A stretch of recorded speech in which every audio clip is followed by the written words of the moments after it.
और नाज़रीन, जैसा कि खबरों में हमने आपको पहले बताया था कि हिंदुस्तान पाक हाई कमीशन के अमले को 50% कम करेगा और इसी ताल्लुक़ से मज़ीद तफसीलात के लिए हम रुख करेंगे दिल्ली का। हमारे साथ मौजूद है हमारे साथी शैलेंद्र वांगू। शैलेंद्र, काफ़ी अहम फैसला ये रहा है हिंदुस्तान का और सबसे अहम बात यह है कि एकदम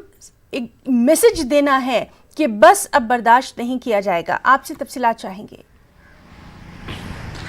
बिल्कुल, कल भारत की तरफ से एक बड़ा फैसला लिया गया जिसमें यह तय किया गया कि पाकिस्तान उच्चायोग जो कि दिल्ली में है उसके स्टाफ की संख्या को कम करके 50% किया जाएगा। यानी कि फिलहाल अभी 110 ऑफिसर्स और स्टाफ वहां पर है, जिसको घटाकर 55 किया जाएगा। ये एक बहुत बड़ा मैसेज है क्योंकि हमने देखा कि पिछले दिनों जिस तरह से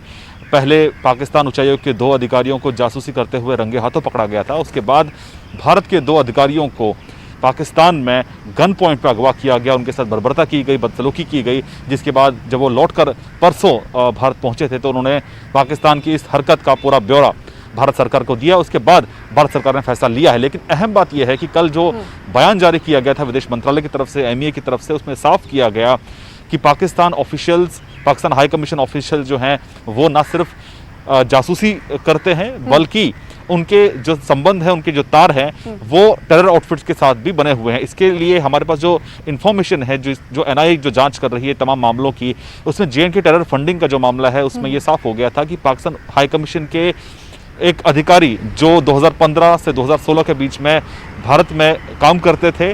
वो अधिकारी इकबाल चीमा लगातार संपर्क में बने हुए थे कश्मीर में एक बिजनेसमैन ज़हूर अहमद वटाली के, और उसके जरिए वो लाखों रुपए बेचते थे हुर्रियत के नेताओं को। तो वो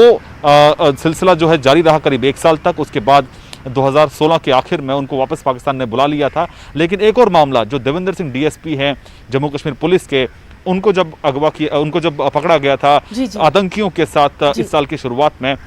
उस वक्त भी जांच के दौरान एनआईए को ये पता चला है कि ये जो चारों लोग हैं जिसमें डीएसपी और 3 हिजबुल मुजाहिदीन के आतंकी हैं वो शामिल थे, वो लगातार संपर्क में बने हुए थे पाकिस्तान उच्चायोग के ही, पाकिस्तान हाई कमीशन के ही एक ऑफिसर से जिनका नाम शफाकत था, और वही उनको इंस्ट्रक्ट कर रहे थे और वही उन तक हवाला का पैसा पहुंचा रहे थे और टेरर फंडिंग में उनका भी नाम था। तो कुल मिला के कहा जा सकता है कि पाकिस्तान उच्चायोग के ऑफिशियल्स की इन्वॉल्वमेंट टेरर फंडिंग में है। इसके सबूत पहले से ही एनआईए के पास है, जिसके चलते कल भारत सरकार ने यह बड़ा फैसला लिया। जी शैलेंद्र, और इस सब के बीच में पाक के डिप्टी हाई कमिश्नर को भी इस फैसले से जो है वो उनको बता दिया गया है, उनकी तरफ से क्या कुछ रिएक्शन अभी? देखिए, कल इस पूरे मामले को लेकर पाकिस्तान के चार्ज d'affaires को समन किया गया था, जिसके बाद ये फैसला जो लिया है भारत सरकार ने उसको कन्वे किया गया उनको, और उनसे कहा गया कि इसको 1 हफ्ते में लागू किया जाएगा। उसके बाद पाकिस्तान की तरफ से भी एक बयान जारी किया गया जिसमें पाकिस्तान ने इन तमाम आरोपों का खंडन किया, उनको रिजेक्ट किया, और साथ ही साथ उन्होंने भी एक बयान जारी करके कहा है कि वो पाकिस्तान में जो इंडियन हाई कमीशन उसके स्टाफ को 50% कम करेंगे। लेकिन एक अहम बात आपको बताना चाहूंगा कि आज से 19 साल पहले जब 2001 में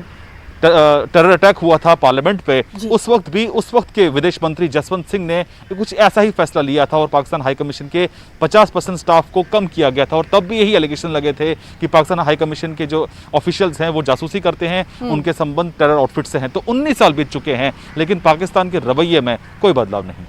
जी शैलेंद्र, बहुत बहुत आपका शुक्रिया अदा करना चाहेंगे तमाम तर तफसीली जानकारी के लिए।